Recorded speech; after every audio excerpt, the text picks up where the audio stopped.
awa nzela mai yasi moko ekwe yaki awa na bato nyonso mpe ezomonana te ekoti na lidindi na mai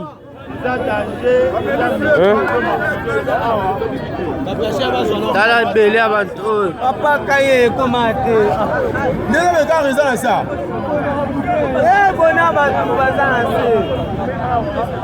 Zambe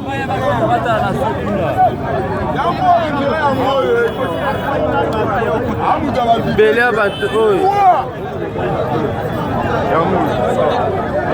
natangila te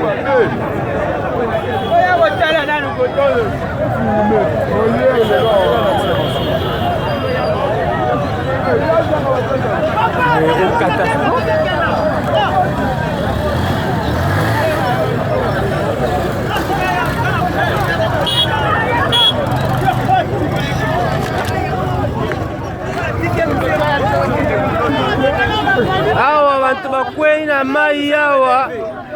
anzela mai awa mutu yasi moko elekaki mbala moko na kati ya mai